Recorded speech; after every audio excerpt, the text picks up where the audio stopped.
Yes, go ahead again for me, please. Okay, I was saying it's a statement that the family would have agreed upon that governs and guides us in how we operate and think.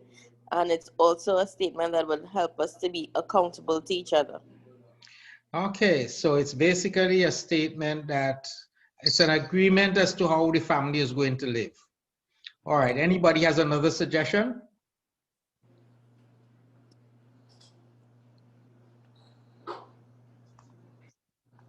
I'm going to be looking for individuals and I'm going to be calling.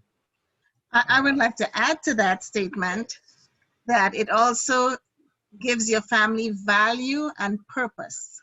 Mm-hmm. So it defines the family value and purpose. So at what point do you develop, let me move on then, since people don't want to say whether, I'm going to ask you if you have a one by the time we get the definition. So at what point do you develop a family mission statement as something, what time do you build an agreement between the family to say, this is how we are going to live, this is our purpose for being here, and you know, all that system you added just now. Good night, Pastor. If I may Good night, add, Sister Michelle. in a perfect situation, it would be at the time of marriage, and when that couple decides to have children. That's in a perfect situation. I'm not saying it is the best, and they would think about how they would want that family to go, how they would like those children, what direction they would like them to go in. You know, well, education is power, so if they will want them to excel in the education, you know, that kind of thing, health-wise and all that. So I think it's at that stage, or the stage when you decide to have a child. Even if you're not married and you're single, at the stage when you decide to have that child. That's just my take on it. All right, yes. So yes, so for those who would dare to have a child before they get married, yes, I would say yes, yes. But this, I said dare to. Yes, correct. Anybody else? At what point in time that you think you should have the family mission statement? Good night, everyone. Pastor Henry. Yes, sir. I think that it should be when the couple is counseling. I think that it should be when they have marriage counseling. I think that the mission statement should be drawn up then, so as to they know when they go into marriage what to expect. Oh, I thought you meant when they start to have problems and they have to go for counseling. No. When they're receiving marriage counseling. Premarital counseling. Yes, premarital counseling. And revise periodically as necessary. Yes. Wow. Okay. So it's an agreement, and it is something that once you are thinking about a family, that would be two individuals are thinking about a family. You should seek to build your family mission statement, establish your purpose. Probably you want to establish then how many children you want to have before you get married, because you don't want to wait when you get married and then one person say, well, I never thought I'm going to have children. That wasn't on the plans. So you want to make sure that all of the plans are established. So how many of us, I am seeing there are 18 devices on the chat, so 17 plus myself. How many of us have made some attempt or have a family mission statement in place? I'm seeing one hands up. Anybody else? Just one? Wow.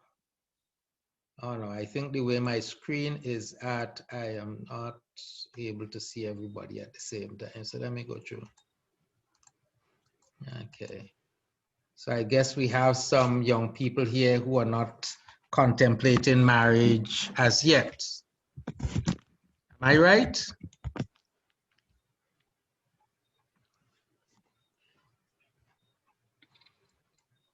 Okay. Hey, this is not me talking, you know, I didn't plan this session for me to be doing all the talking tonight. So please, I need to hear from you guys. Okay, so pastors, let's say that there wasn't one in place before, but I mean, once the information becomes available, like now, like tonight, it's not too late to put one in place. I mean, Of course not. Of and I course mean, not. even if you had one in place, as Bevan said, from time to time, you may have to revise it based on the level of where you're at. That's right. That's right. Because what you are able to see when you are 20, by the time you get to 40, your vision is altogether different with the experiences and so on. And so you probably want to revise. Even in values, values tend to change. We get to appreciate certain values more as we get older. So we would want to revise our statement to match our values and our purpose. I'm seeing Dr. Samuel joining us. Nice having you, sir.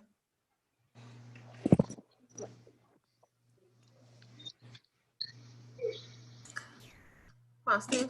Yes, Sister Stewart, yes. Oh, yes. I may ask, is there a timeline for this mission statement to expire? Because I'm thinking, you know, yes, we're young and we have the children, and we have a mission statement, which direction we want them to go, and then they become adults, they leave the nest, you know. So is there a timeline, and then they will then pass on or have their own children and you know, have their mission statement. So it seems like there's a timeline as well on this mission statement. Yeah, that's what I think Bevon was referring to as. So after a while, you revise so that if there's some things that your goals, let me say the mission statement. Okay, so let's go back here. Let's go back a little bit. The three aspects of the mission statement would be your basic purpose for the family. So what is the family all about? That's the first question you want to have answered. What is my family all about? So two lovers, we are coming together, we want to have a family. We are being serious, we are deeply in love with each other. The problem that exists with this thing they call love is that when you fall in love and it captivates you, you like been shot with Cupid's arrow, you just drown and daze off and you can't think about anything in the future.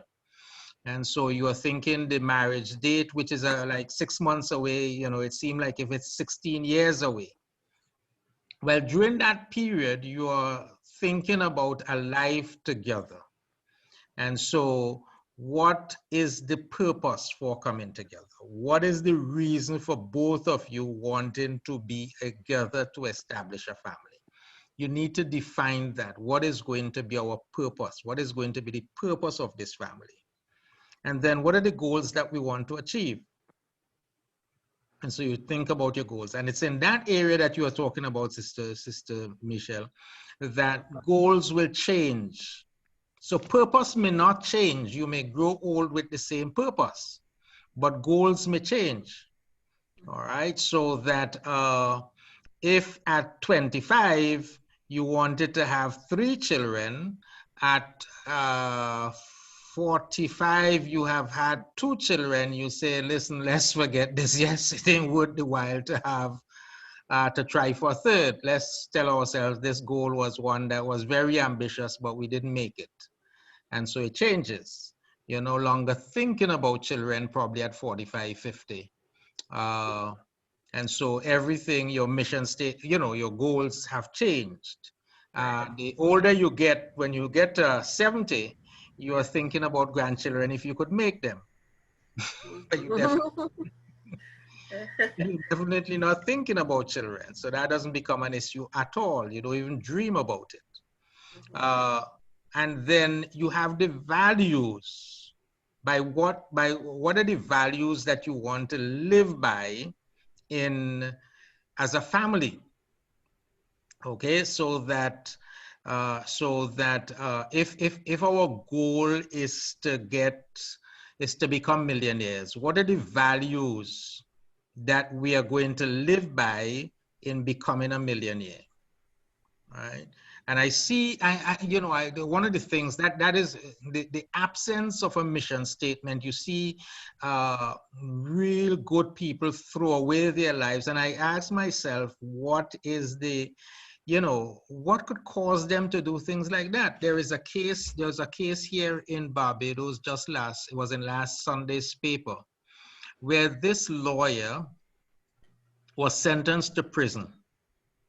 Somehow she was supposed to acquire a house for an elderly citizen, 300,000 Bajan dollars, and somehow didn't pay back the woman the money, didn't get her the house and what have you. So she has to go to prison. And I asked myself, does it really profit? I mean, all the nights that you have spent to study, all the hours you have spent to make it to the bar, you get there and for $300,000, what is your value? Does it worth it? And so that's what value is all about. Does it worth it? And like Jesus Christ, he would say, what will it profit a man?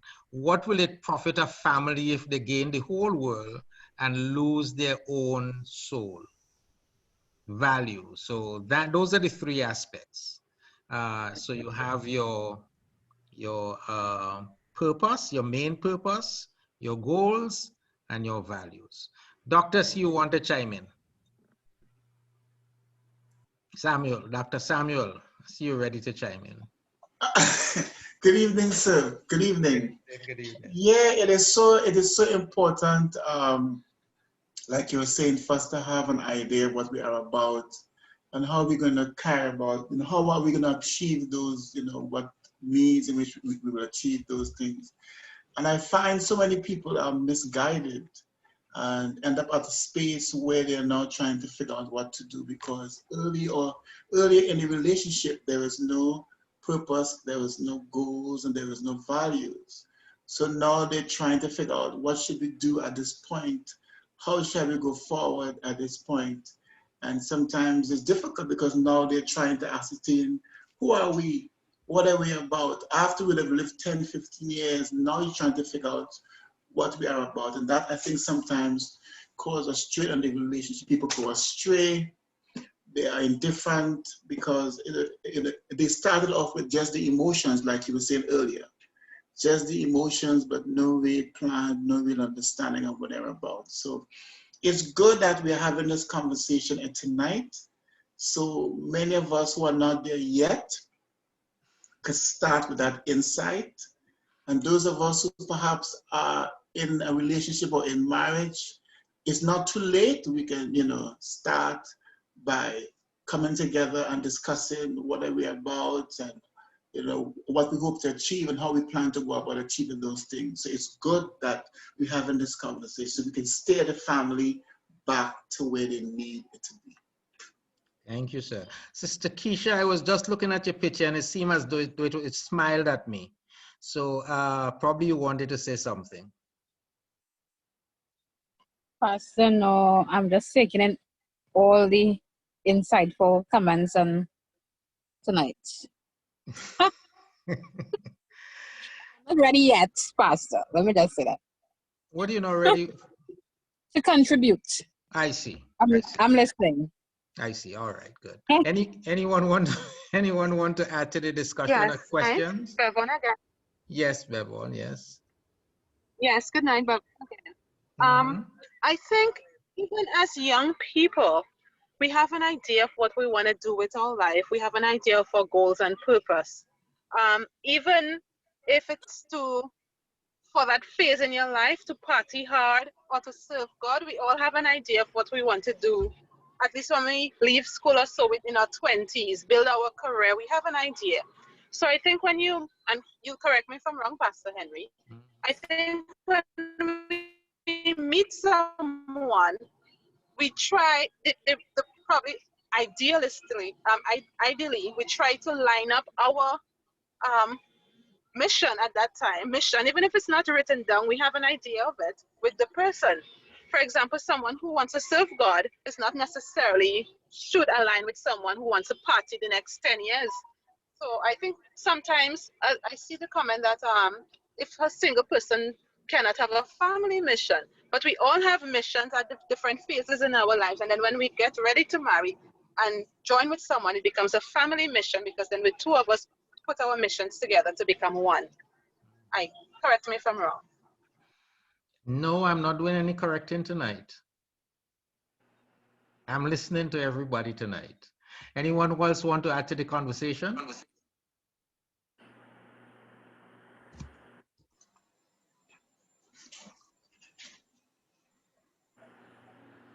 Hello?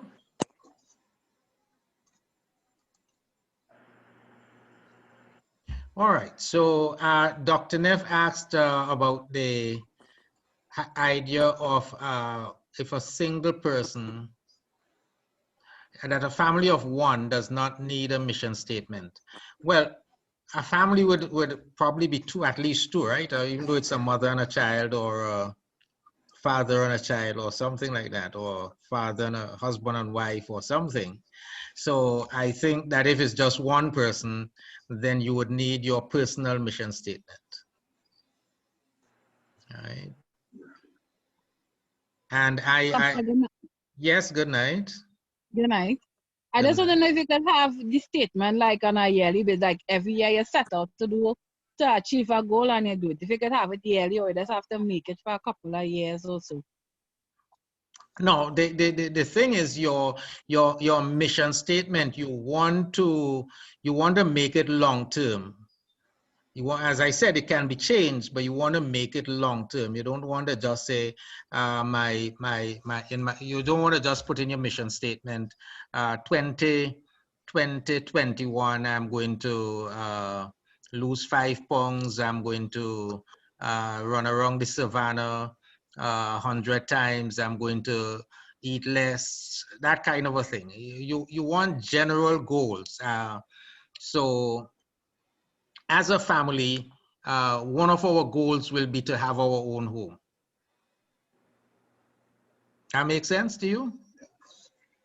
Yes, yes. All right, so that would be something that would be over a period of time, so that if you are renting or what have you, you know that you are going to spend in such a way, and you are going to treat the sales in such a way that the home would become first and priority to the sales and all the other things that you know, I forget the term that you use when you've been. I understand it when you're saying it have to be long term, but you know, sometimes when you say you set out something long term and then you get discorrespondent, you get on the way, even though it have to change. So at least you could say, well, yeah, I achieved this other goal other than this one that I waiting, and you like you feel it's staying too long to come. So that's why I think you can do like. I hear you. So that again, goals in your mission statement, you want to make them, again, they're going to be family goals, things that the family, want to achieve. So that as a family, we want to better our education. We want to improve our education. It may take 3 or 4 or 5 years. So when you get to that stage, then you review, but you are working. Yes, and it's important. You made a very important suggestion. You need to measure over a period of time how close you are to your goals. Am I getting close to my goals? So if I want a house, how am I further away from getting a house this year, at the ending of this year, than I was last year? So yes, you want to measure. Anybody else want to help with to answer our Galaxy A20 question or make some additional comments? It's Nicole. Oh, Sister Nicole. All right, great. I guess it could also be somebody having personal goals as opposed to family goals. Mm-hmm. So I mean, if you have personal goals that you want to to check off every couple of months or every year.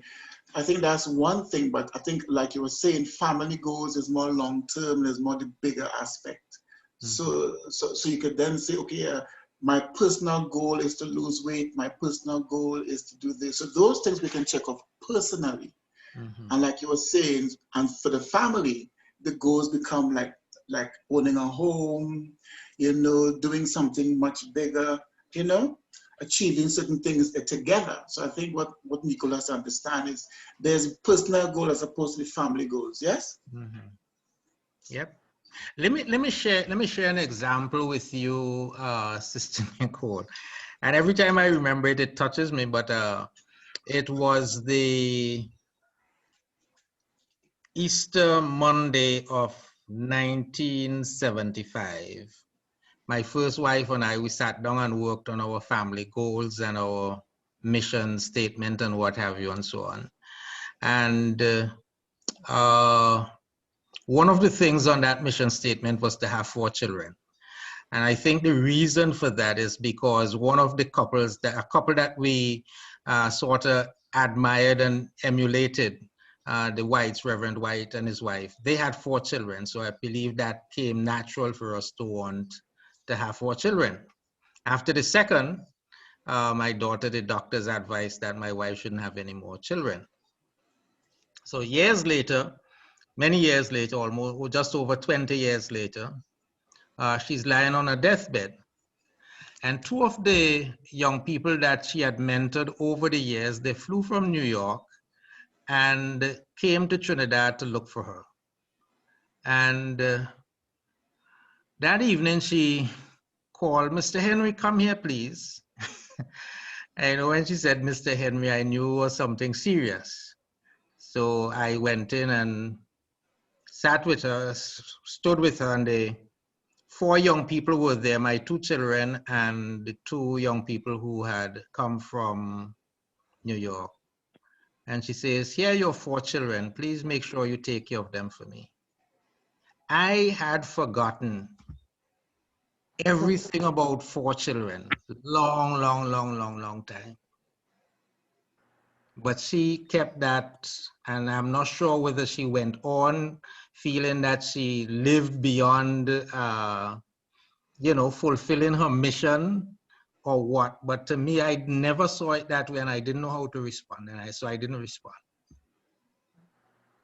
Right, so that's the kind of idea that I'm talking about. You know, when you have this whole idea of a mission, you want to establish it, and so I learned from that it is good that when you have these kind of situations, that you go back to your mission statement and say, listen, and you sit down together and say, listen, this is off the mission statement. We're not going to try for this anymore.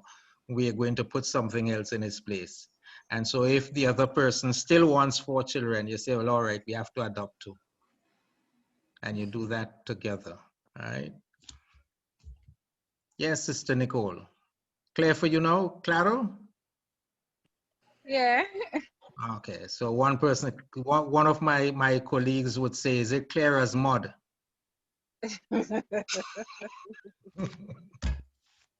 What a metaphor. What I would also like to add, and I do agree with all the responses to Sister Nicole's question. Consistency. You have to be consistent. So if your values, your family values are documented or is documented, it's the only how you can measure if you're actually keeping if you're actually complying with what you set out to do is if you remain consistent, because then you will know if you're getting off track. So I don't think it's necessary for you to keep updating on a regular basis. I mean, after a period of time, you know, and there have been probably major changes because, you know, nothing remains constant, then it may be necessary to do a bit of change, but you have to be consistent because that's how you measure performance, by consistency. That's right. Yep. Okay. So we have a few messages in the chat, and I'm reading one from Janelle. Just logged on, so not sure how much I missed, but as a single person, would it best to wait to develop this mission statement, although you are getting this kind of a knowledge now? So anybody want to help her for me?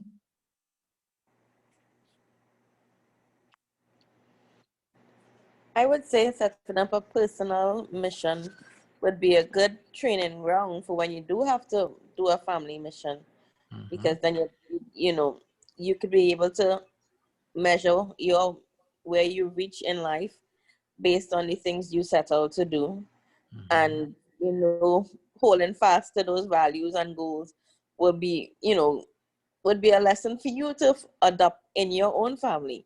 So once you could do it on a personal level, it would come easier to do it, in a family setting. That's right. And there's a next question. I'm going to read the next question Dr. Neff poses, and probably just add to this. What role does a vision play in forming the mission statement? So that I usually borrow from Stephen Covey's 7 Habits of Highly Effective People. And he has a very powerful video in one of those presentations entitled The 80th Birthday. And his suggestion is that if you don't know what to think about how to start a personal mission statement, and you should do a personal mission statement before you even do a family mission statement. You should have had your personal mission statement before you think about marriage. And so he says, in developing your personal mission statement, think about your 80th birthday. So you're 80 years of age. And your friends, your loved ones, they have come, your children, you are seeing your grandchildren, they have come to celebrate with you your 80th birthday. Listen to the things that you want to hear they're saying about you. So your character, what they're saying about your character. What you are hearing or what you want your children to say about your character at 80 is what you are going to put in your value statement as to how you are going to live to have your children speak of you in that way when you get to 80. Right? Think about what you want to achieve when you get to 80. So those are your goals. So remember, you're only 20 now, but you are thinking about your 80th birthday. And I think the reason for 80 is because when you get to that age, you are thinking more about the other side than on this side. So there's little left to be done by the time you get there. I mean, I'm hoping not. I'm hoping to be here until I'm 90, so another 20 years. But so you're developing your goals. So out of your vision of what you are looking at down the road, you are building your goals and your values. And of course, you as Christians, you want to make sure you follow Romans chapter 12, verses 1 and 2, so that that purpose and that mission aligns with what God wants for your life. I see you wanted to say something, Dr. Neff. I'm reading it all on your face. Go right ahead. I'm enjoying this conversation because I just had this with my parents. Did a pandemic parenting session for my parents not a week ago today.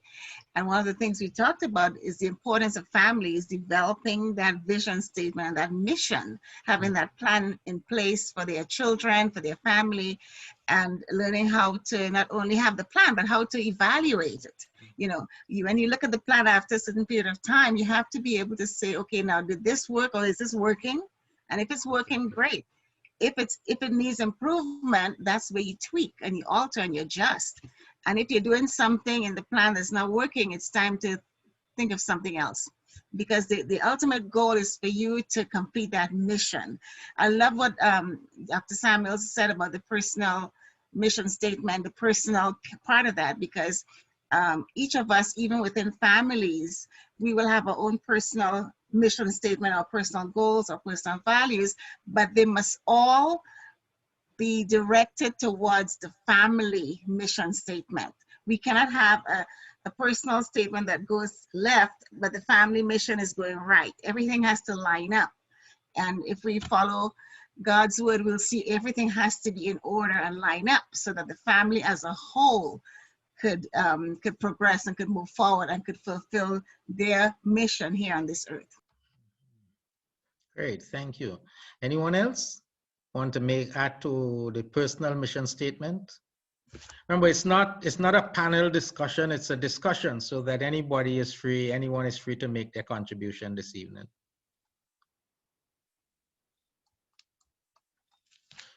Oh. Do you have to write it down? Like, I know people have different goals and so, but do you have to write it down for it to be a mission statement, even if it's a personal one?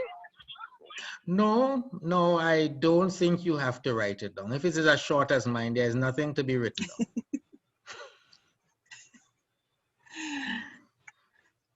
I would say though that there's value in writing it down. Yes, definitely. Because not everyone remembers what that mission is, and they may have different interpretations of what it is. And I think when you write them down, when you write those goals down, when you write the values down, when you write down that mission, then you may also want to post it somewhere so people can see it, and it could be a reminder of what you agreed upon. So you don't have to, but there's value in writing it down. And it becomes a document that helps you from going to the counselor after marriage. If you write it down, right? You write it down because it becomes a contract between you and your spouse. And so when somebody is going off key and now choosing to do something contrary to the mission, you pull it out and say, listen, if you want to do that, we have to enter a new agreement. So let's sit down and talk about this direction that you want to take the family that is different to what we agreed to. And so if you have it written, and I suggest to young couples who are getting married, that you write it and you you make sure you put it in that that thing where you put the plastic over it and seal it and laminate it. Laminate, yes. And you keep 2 copies so that each person has a copy. Okay. Yes, Sister Rhonda, I see you are like it's becoming so difficult. You're asking yourself, am I going to bother about this at all?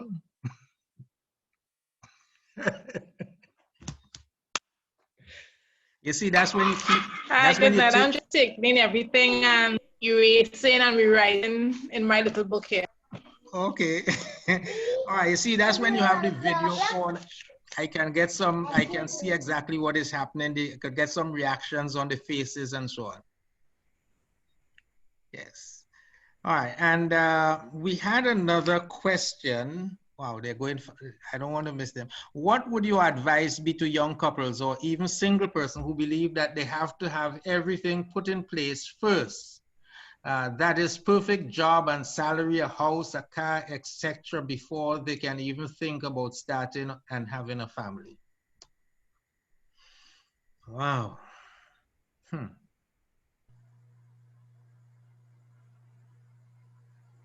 I would suggest to that person, don't have a family.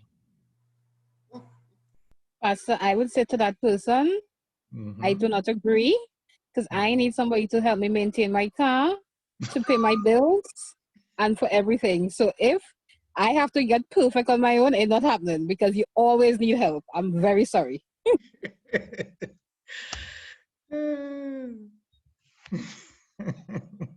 Thank you very much, Sister Keisha.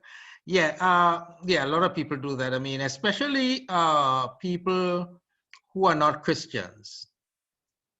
And they may be in a relationship with somebody, and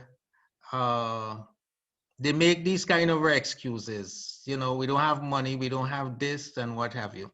I know if you are living together in Trinidad, the cost of getting married at the Pentecostal United Holy Church in St. James is $25 TT. And the $25 doesn't come to us for the counseling or anything. It goes to the government for the license to be married. So there is no excuse. As a matter of fact, it is cheaper to be married than to be single. But Pastor Henry, wouldn't you say financially it is the better way to go? That if you look at, if you're looking at your finances and your family's finances, you do the house, you do the car, and then you do children, because children span such an expanse of time. Yeah, but I'm saying all of that, it is cheaper, it is easier to accumulate wealth as a family than as a single person.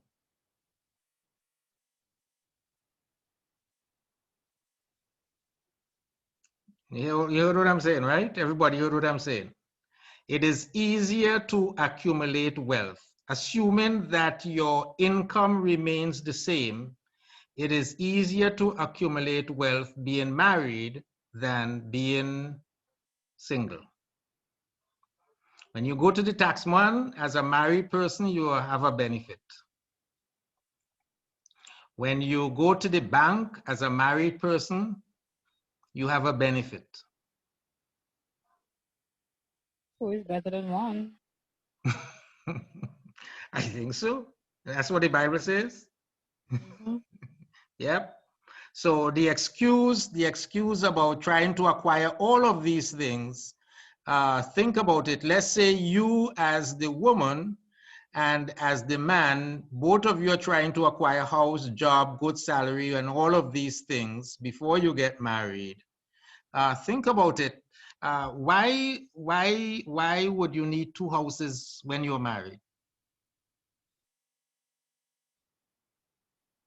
So that if you're married, instead of the man out there trying to acquire a house and the woman trying to acquire a house, you're married, you go in and you get one loan, you buy one house, you have one car. And so you're accumulating wealth faster. All right. So thank you very much for the question. So if you're not married as yet, the person, I'm not going to put the person's name there, I'm not going to call the person, but if you're not married as yet, I think it's better to, it's more economical to be married than to be single. Mind you, I'm saying married to the right person though. I'm not saying to, I'm not saying to just go out there and marry for economic reasons. I'm not saying that. That's not what I'm saying, Sister Keisha. No, I already have prenups for that, Pastor. Hello? I said they have prenups for that as well. Prenuptial agreements for that as well. Yes, true. If you own a lot of money and so on, of course there are prenuptial agreements. All right. Okay, so let me see what other question is here. Think of your 80th. Mr. Henry, as you say prenuptial agreement, nothing is wrong with Christians having prenuptial agreements, right? Or is it against the trust? No, nothing is wrong with prenuptial agreements. It will probably raise the question of trust. Okay, it will probably raise the question, you know, why am I, if you're asking me to do this prenuptial agreement, or if I want to do this prenuptial agreement, do I really trust you? Do I really want to give you access to my wealth and all that I have? But there are some cases where it may be valid, okay? This lady has been left with properties of, gosh, millions, billions by a wealthy husband that she had who has died, and the man has left these properties for his children. The man is dead and gone. The woman is still young and wants companionship and wants somebody to be with and so on. So those properties were left for the children. Still in the Caribbean, if there wasn't a will, the properties are vested in the name of the wife. If she gets married, it's likely that his children will get nothing if she dies. The husband gets everything.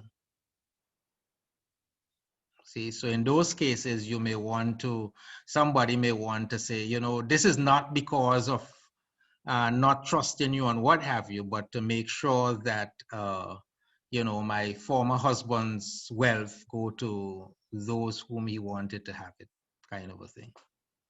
Does that make sense? Yes.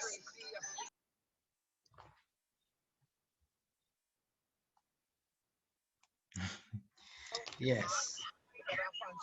Yes, and some people do change too. Some people do change. But you don't marry because you think people are going to change. Anybody who's getting married because you think the person is going to change, I advise you not to get married. You're starting with wrong expectations. And Job said the thing that you fear is likely to come upon you. Pastor, sometimes it doesn't have an idea that they're going to change. Yeah, so you're not going in with the expectation that it's going to change. Right. It does. It will change, you know, but don't go in with the expectation that it's going to become so drastic that I'm going to have problems with this person afterwards. And Sister Nicole, I know your heart, man. You don't need to ask that question. I know your heart. You don't need to ask that question at all. All right. Any other questions on the subject or any comments?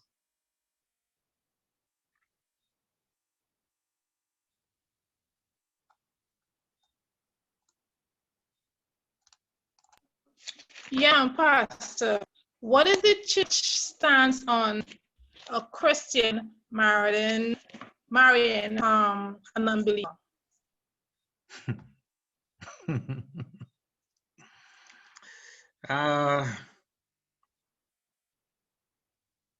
Thank you, Sister Rhonda. I have seen some of that already. Here's the situation. You have a Christian, a person has become a Christian, and they have been living with this, they have had this boyfriend, as it were.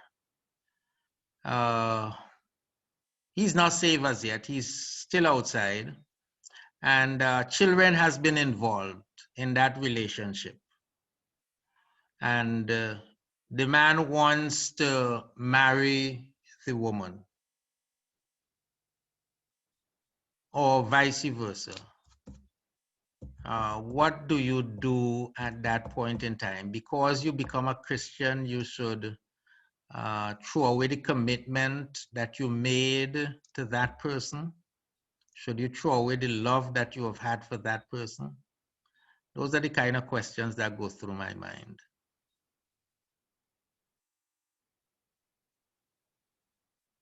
You see what I'm saying? So in situations like those, I would hope that in choosing to marry, that the person, through your godly living, as Peter would say, would come to know Christ as Lord and Savior. If you are thinking about you being a Christian and somehow there are no guys in the church up to your standard, and you know this fellow out there drinking rum and carrying on, and well, it doesn't have to be drinking rum, but you know he's not saved, right? And you choose, listen, there are no guys in the church that can satisfy me, that can meet my requirements up to my standard. This is a nice guy, but he's not a Christian. More so, he probably even worse, he is probably Muslim or something of the sort, far from the kind of belief that we have in Christ. And you decide to marry him, well, tell yourself you are like John Wesley, and probably nothing is wrong with that. You have a father-in-law who named Satan.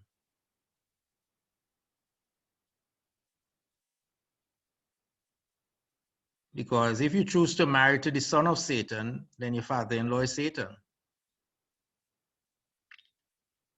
And that's really the reality of the situation.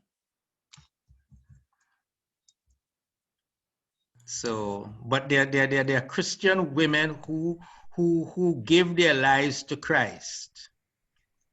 Let me tell you about this lady. I always tell a story. This lady got saved in one of our crusades in Grenada many years ago. And so she's coming to the converts class faithfully. Every evening we have converts class. And you know how some people are. We have in baptism Sunday morning. And the last converts class, I think it might have been Friday or something like Friday or Saturday. Somebody came to me, Pastor, you can't baptize her, you know. What's the problem? Well, Pastor, she living with somebody, you didn't know that? How am I to know that? So I called the lady and I said, well, you know, somebody just told me that you're living in a relationship with somebody, and normally we like the persons to get married in situations like these before they follow the Lord in water baptism. And the lady said to me, Pastor, let me tell you something. I have been living with this man since I was 17 years of age. I left home to go live with him. I give my life to Christ, and the night I give my life to Christ, I told him to sleep on the mattress, on the bed, and I sleeping on the floor. That is where I have been sleeping. I don't have anywhere to go. I don't have anywhere to carry my children. And I want to get baptized. So I said, all right, you're getting baptized. So this the Sunday morning, I'm on the beach, and this gentleman called me aside. He said, you the pastor? Yes. You the man who mashing up my family? I said, whose family are you mashing up? Who is your family? Who is your family member that tell you I'm mashing up the family? Look, my wife there, you're going to baptize her, you're mashing up my family.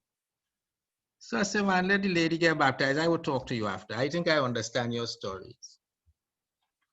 Spoke with the guy. Next baptism, he was getting baptized.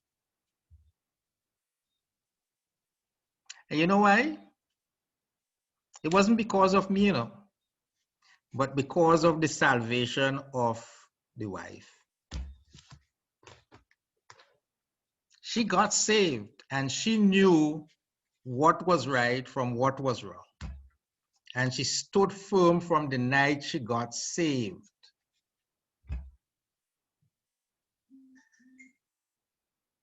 And that impressed him.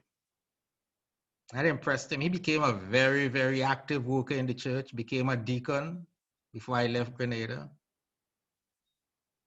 All right. So yeah, it's a risky thing, but there are circumstances when you know, you as the pastor have to say, yes, I'm going to marry these two people. But I'm not suggesting to you young people to go out there and hook up with somebody that isn't saved and definitely doesn't want to hear anything about God and say, this is we're going to build a family mission together. All right. Pastor Henry, one more. I just need you to clear something up for me before we move on, right? I have quite a few friends who are Christians, married, right? And they would say to me, Keisha, do not get married to a Christian man. Do you know, and it still baffles me. I know a few of them separated. They both married as Christians, knew each other as Christians. They were, you know, Christians before they got married and end up going separate ways. And, you know, I've had a few say, you know, don't get married to a Christian man. Look for another man and bring him in the church and, you know, more blessings. So why do you think a Christian woman would say that to another Christian woman? Because I still can't understand. The reason is because not every man in the church is a Christian. And sometimes there are guys who come to church just to get a girl.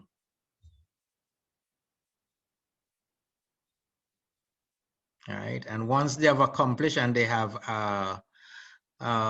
you know, achieved their purpose. I remember growing up as a young guy, liming with the guys and what have you and so on. I remember saying as a young fella, if I had to get married, I want a nun to get married to. Nobody mess around with her. I want a nun to be married to. That's how the guys think.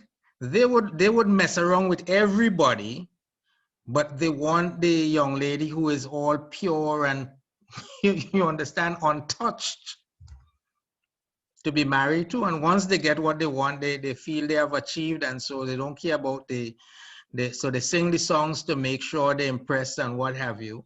And then and there are some women who do it too, you know.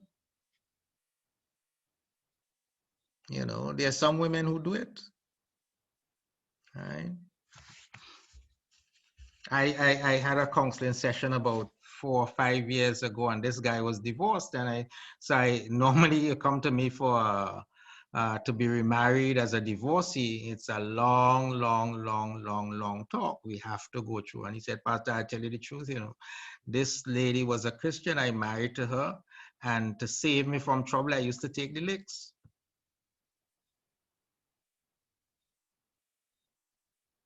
All right. So somebody was saying something? I was thinking, Pastor Henry, sometimes as young women, when we pick Christian men, we have these expectations that, you know, he's a Christian man, and so there's a lot of things he shouldn't do or won't do because he's a Christian man. And we forget that they are human, just as we are human, and so can also be tempted and can also fall into sin. And I think that our expectation as Christian women marrying Christian men are very high. And it's something that, you know, we have to discuss in council, and something that we really should consider as Christian women looking for Christian men. Yeah. Rev, you want to help me? I'm talking too much. I know of a couple, they were high school sweethearts. They got saved and they got married. And 18 years later, their marriage is in trouble because the wife no longer wants to maintain the Christian values. She feels like if she's lost out on life, she feels as if, you know, I'm just doing what you want, but I really, so now she's having the desire to party, to go out and do what other friends she's now accomplished. She has a master's, she has a good job in the bank, and she feels accomplished. And now she feels as if she wants to explore all the other things outside of Christianity. So sometimes, you know, even as was said earlier, you know, like was advised at the Keisha, but then there are those who make the decision to get married, become Christian, and then no longer want the Christian. And this is a woman no longer wanting a Christian man because she thinks his values are too high, his standards are too high, this Bible thing is too much for me, and she wants to go out and do everything else that is non-Christian. So I think, I mean, Christianity is not the issue. It's people not willing to submit it to the process. They're not willing to be changed and transformed, and they blame Christianity as if Christianity is responsible for failed marriages, for failed relationships. It's not Christianity that is responsible. It's people who did not submit it to the process and allow God to bring about the kind of change and transformation so they can add value. Because if value is not added to you, you wouldn't add value to nobody else. So it's obvious those persons didn't allow the value of God's word to change them, so now they can be valuable in marriage. So I don't think it's Christianity, and I think that's a bad advice. It's a terrible advice, and it shouldn't be based on Christianity. It should be based on the truth. It's the choice of men that they choose. It just so happened to be those men was in church, but it's not Christianity. It's the choice of men that brought them in that particular space. So Keisha girl, look for the Christian man, okay? Okay, Pastor. But this is important too, because it ties back to what we are saying about the mission statement. Yeah. And one of the things that I say to individuals, as a matter of fact, Keisha, I'm going to say it. I mean, you're here, so when you come, you would be prepared. But normally, I suggest to the individuals that they do their personal mission statements first. And then each person write out the goals, write out the values and the purpose. And when you have done that, when each person has done that, then you share that yours with the other person. And if for some reason at that point in time, you realize you're reading a mission statement, this ain't what I really, what he has here ain't, or what she has here doesn't seem fit in with what I want to go. You ask yourself the question, can two walk together except they be agreed? And I usually use the example, if both of you are starting off in Port of Spain, and one mission statement is taking one individual to San Fernando, and the other is going to Arima, the furthest you are getting together is Butler. You understand? Because at that point in time, I'm talking to, I know we have people from all parts of the world here now, so from New York and what have you and so on, but I can't make any example for New York. I don't know New York that go. I don't have my GPS on me to see where you have to turn off and what have you. But one definitely can't be heading for Boston on the 95 and the other going down to New Jersey.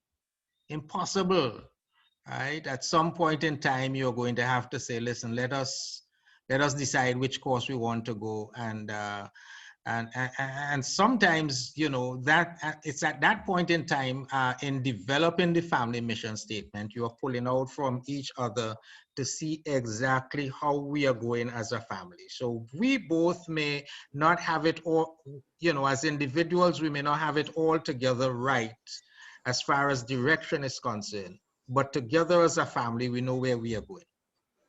And clearly, like the couple I just talked about, Pastor Henry, they just got married because they were high school sweethearts. Clearly, there was no mission statement, there was no shared values, there was no purpose together. They just went on the emotions, the fact that they were young and together. And now they're dealing with, the absence of that mission, the absence of purpose and goals. And that's why they're growing apart. They're growing apart now because when they started, that was not even in their thoughts. And so oftentimes we have to remind people, don't just get involved because of emotions, because of your love.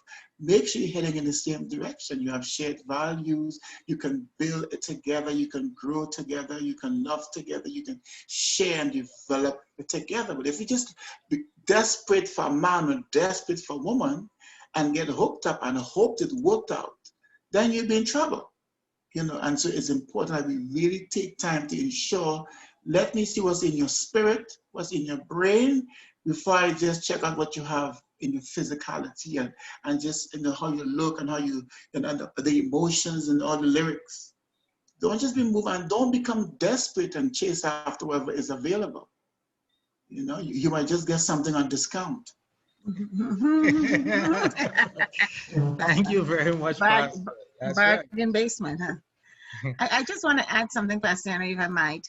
And that is why it's so important to start this mission statement very early in the relationship, very early in the marriage, if you didn't do it before you got married. And I would definitely say before you have children, because if things go awry and you have children in the mix and the family breaks up, those children are the ones that suffer the consequence of your behavior or your misbehavior, whichever it is. So it's very important that we have those mission statements in place. And if you, that's not to say that at this stage you can't have it. after getting married and having children, you still need to go ahead and develop that mission statement.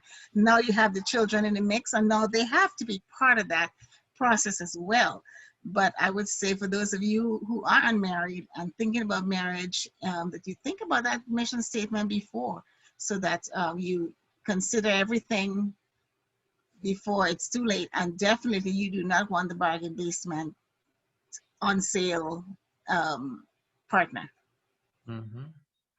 We have a question in the chat. What do you say to someone who is at a point in their life where, as the woman, they're ready to start building and planning for the future as a unit with their significant other, but the man has not reached up to that point, given that men and women mature at different points in their lives?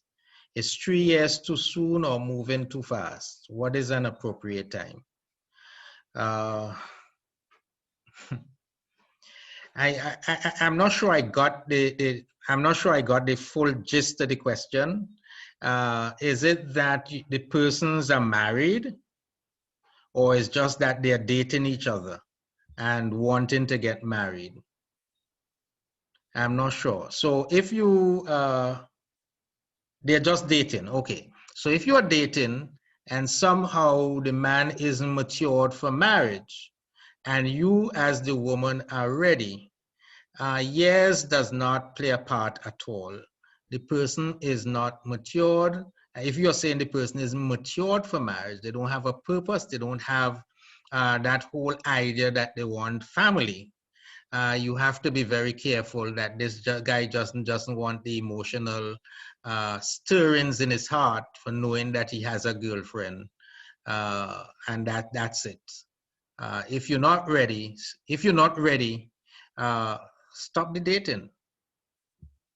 You know, I was at a wedding sometime along, not too long ago. It was in August. I think it was on the 31st of August, or yeah.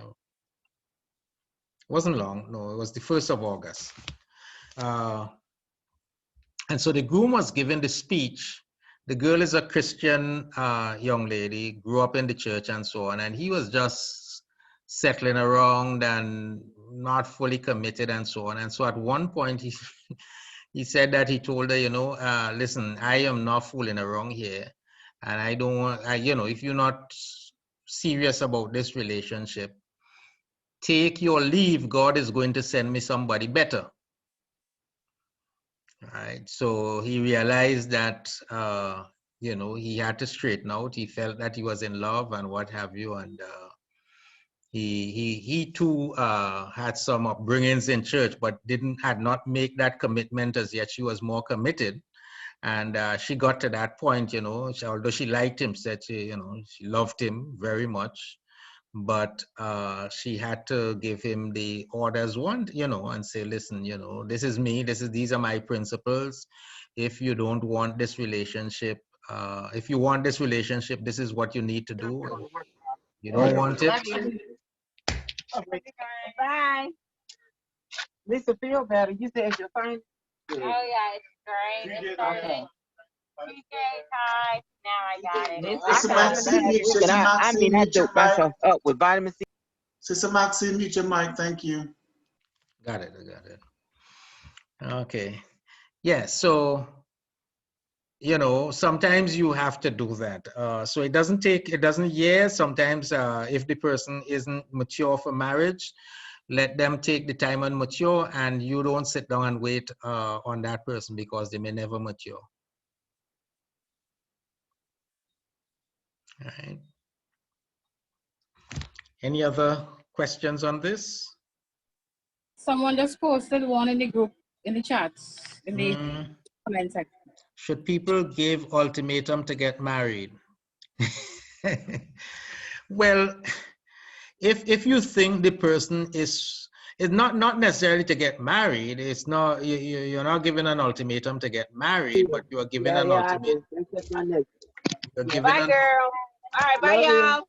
Maxine, your mic. Maxine, mute your mic.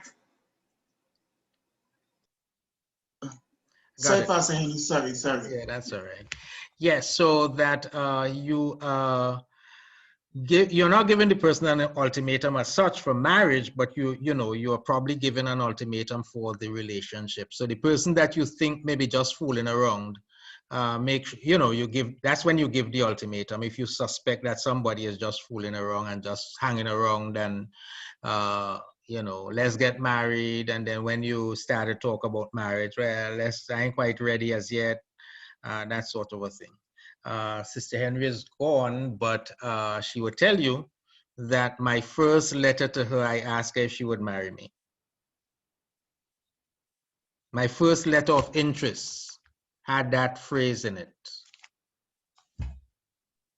Pastor, what stage was that? What I stage saw her. of relationship was that? It didn't get off the ground. I was just expressing interest. Well, Pastor Henry, if my memory serves me right, you will always say get to know the person, that kind of stuff. But if you weren't at that level where you actually know her, how were you that conflict? Why were you that conflict? No. I'm saying that, listen, I am interested in a relationship. And at the same time, I'm interested in marriage. So I'm not coming here. I'm not interested in a relationship just for boyfriend, girlfriend. I'm too old for that. So if you're not interested in getting married, just let me know and I ain't going to waste my time. Yeah. Yes, I like that. Okay. Yeah. So I'm not giving any ultimatum to say, well, you have to marry me, or if you don't marry me, I'm saying that this is my intent. So I'm coming into this relationship with this particular intent. So know me, know my heart, what you see is what you get, but that is the intent to have a family. And so, let me know if that is not your intent. You just think that, you want to just have a guy on the side to call your boyfriend. Too old for that. That wasn't me. Pastor, and I think those discussions are very important when you're now getting to know someone. When you're getting together with them, you're asking, when you start to think about having a relationship, where do you see this relationship going? What is the aim at the end of the relationship? Not that you're going to marry the person, but that you put it out on the table, that the person know that you're not here just playing the fool. Exactly. All right. I can't believe the time is up there. It's 8:42. So we're going to wrap up. So if you haven't done your mission statement, I encourage you to do one. It's not hard to do. Think about your purpose, what you want in life, what you want to achieve, and for your children, you need to establish, I need to say this, you need to establish your children purpose in your mind. So you have a purpose for your children. When I had my children, I knew as far as purpose, we knew that they, above everything else, we wanted them to serve God. And that was about it. What we did not know, and what I learned later on, was that you need to look for the gifts and talents in your children and help them to develop those gifts and talents. So my children suffered because I didn't know that. I just thought that sending them to school and make sure they learn to read the Bible and you explain virtues and values and so on to them, that was what we needed to do. As parents, we didn't understand gifts, understanding to help the children to develop the gifts. When I had my grandson, my first grandson, I understood that I had learned the lesson. And so one morning I'm driving the parents and the child to church, and he says to me, Grandpa, pen. So I give him the pen, and I'm hoping that he doesn't write up on the back of the car and what have you. I give him the pen, and he is beating the seat to the sound of the music that was playing. So I didn't tell the parents anything. And I noticed that in church, he would go and he would stand up and he would watch the drummer playing, and he was all enthused in the drum. So I went to Boston that year and I brought back a drum set for him. And the parents were highly annoyed at me because they were the ones who had to live with the noise. You know, but by 5 years, he was playing the drums. You know, at 5 years, he was playing the drums. So you have to look for the gifts and the talents in your children and help them to find their purpose. So although you have a purpose for them, their gifts and talents will help them to find their purpose. And so you help them to develop their gifts and their purpose. Okay, see Sister Joanne just joined us. Welcome, Sister Joanne. Well, we have it recorded anyway. I put it on the YouTube channel, so that the Real Talk channel, Real Family Life channel, so at least we can have it. It was a nice session. Any comments from anyone else before we close off this evening? I just one last comment that goes along with what you just shared, Pastor Henry. It's not only important for us to have a purpose and to look for the talents and develop those talents, but it's also important for us to share our goals and dreams and our hopes and dreams with the children, so that they understand what we hope for them, what we dream for them, what we expect of them, and what we are pouring into them, so that those gifts and talents and dreams could be fulfilled.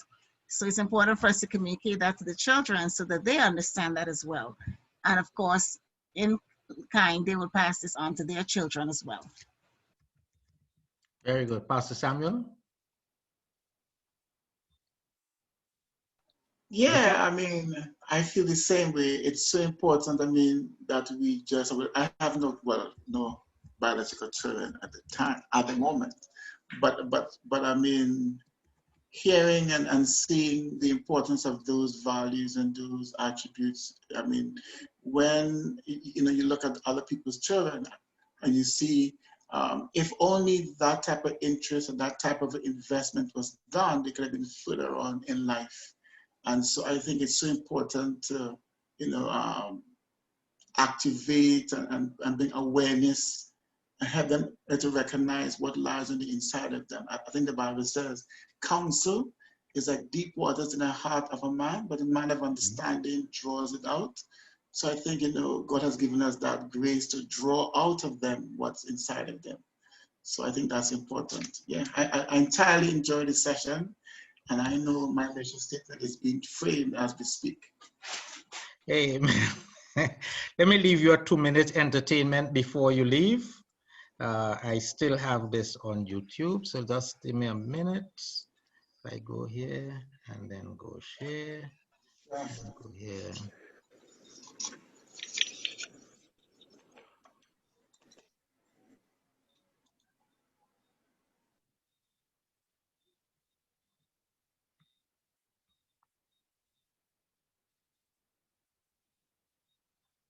Yeah, no, somehow, okay, great.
Okay. So train up, which is according to Sister Maria's message from 2 Sundays ago. Train up the child in the way that he shall go, and when he is old, he will not depart from it. Lord bless you all. Thanks for joining us, and do have a wonderful. Sister Maria, back over to you. You're the host of this session, so please let me hand back to you, and then you're going to close us off, please. Okay. I just want to thank everyone for contributing. We thoroughly enjoyed having you with us. The questions were on point, and I mean, I'm sure we all got something from it tonight to apply to our family missions. So those of you who haven't done one as yet, here's a good place to start. So may the Lord bless you and keep you. And remember, next week, we're having a whole week geared towards our young people. So not because it's Youth Week that you wouldn't log on. We're asking you to join in to support them, to encourage them, so that they could see their purpose as well. Amen? So we just ask God's blessing on each one of you tonight in Jesus' mighty name. Amen. God, may the Lord bless you tonight. Oh, and don't forget, next Friday night, everybody has to come back, and you have to bring everybody to, because we are doing a virtual dinner. Yes. On Friday night. We'll talk about that during the week. So plan to be with us through the week and right on to next Friday night when we close. Virtual dinner. Amen. Have a good night, everyone. Good night, everyone. Good night, everyone. Good night. Good night. Good night. Yes. Good night to all. It was a beautiful evening. Thank you, my little friend. Good night, Joanne. Your mic is muted.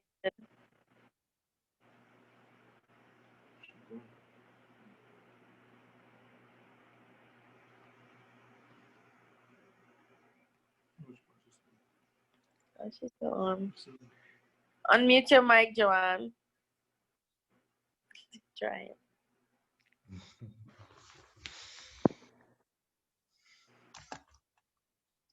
Pastor Rick, can you unmute her? Let me try and see. I could ask to unmute.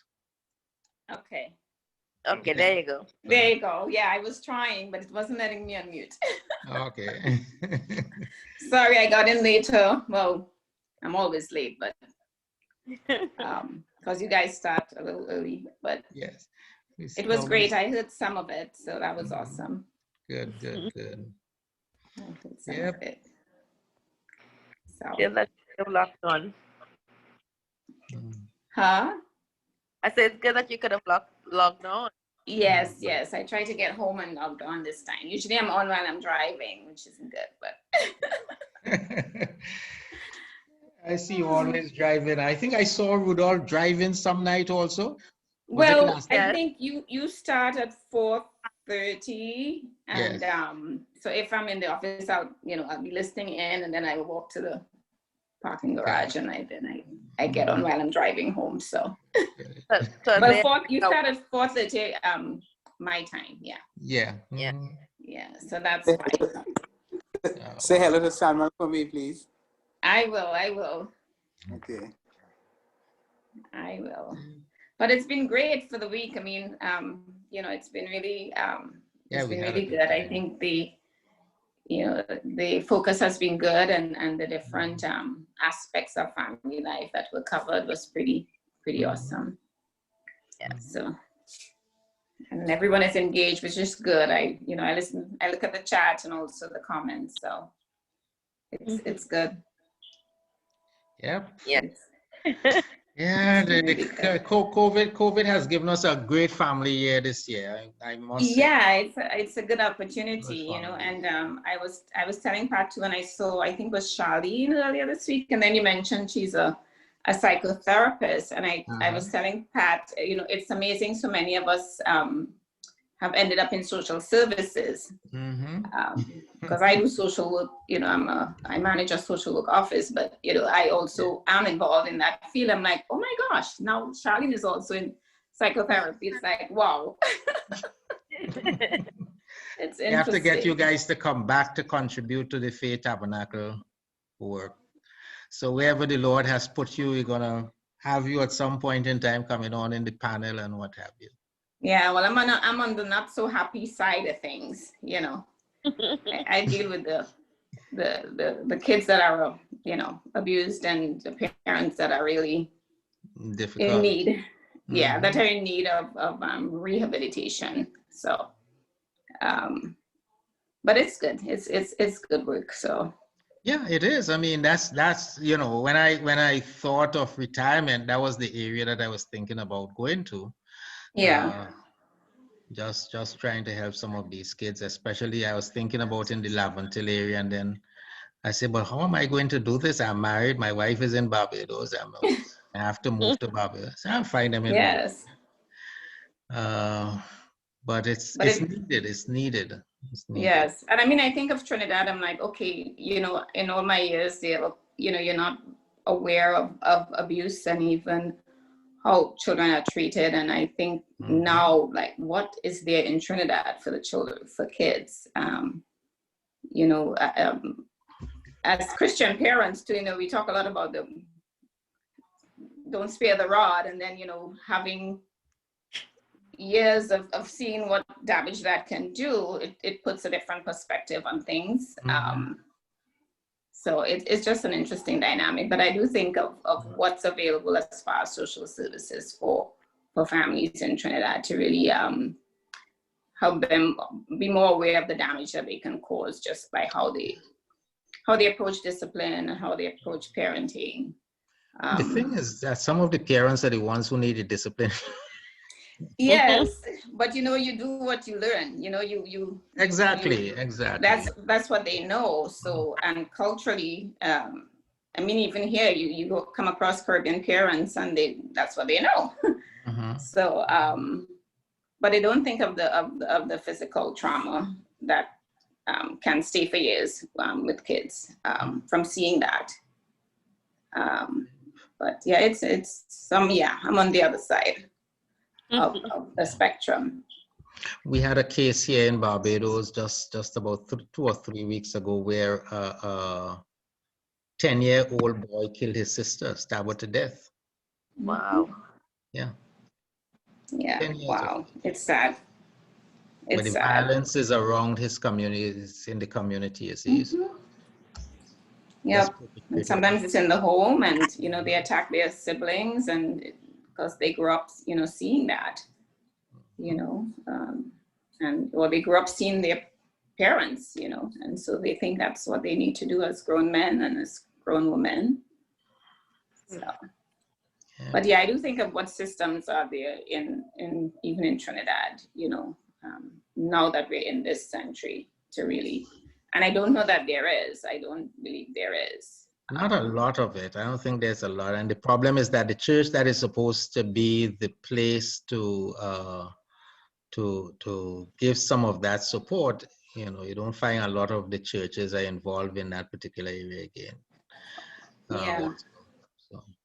Yeah, which is unfortunate. I mean, here you have the faith, you know, they reach out to what they call the faith-based community to, you know, also provide some of that support. But yeah, I always wonder what's there for Trinidadians so that we can move away from, you know, that third world type of lifestyle when it comes to parenting and raising children. So, I mean, thank God mine are grown, but it's hard to raise kids these days. You see, again, too, the problem in the Caribbean, I have come to realize that slavery has played such a cruel part on our society. Yes. In the Caribbean. I was in Mauritania years ago, and the respect that parents give children give to parents, it's not like what we have in the Caribbean, you know. That's true.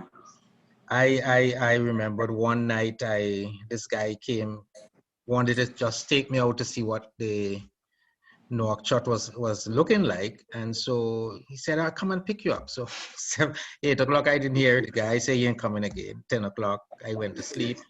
Guy called me at 12 o'clock. He's coming. Huh. When he, you know, I said, well, I'm ready to see. He said, no, I forget to tell you. Everything starts at 12 o'clock in the night. And he said, there are two reasons for that. One of them is that, you know, like the clubs and the bars and so on, they only open at that hour because the policemen are not on the street and they can't charge anybody when they're not on the street. So stop work at 12 o'clock in the night. And the second thing is that a child does not leave home once the parents are asleep. Once they're awake? Once the parents are awake, rather. Awake, yeah. Once the parents are awake, you show respect for the family and you do not leave home. Right. It's yeah. Another guy was sharing with me, he's a big man. He was working at the embassy. He said, you know, I came from one of the wealthiest family in Mauritania. I refused to marry my cousin. And my father, he put me in the army to get me killed. He did all of these things to me. I survived, and this is where I am. So I say, well, you probably hate him. He said, no, I can't hate my father. What he did was right.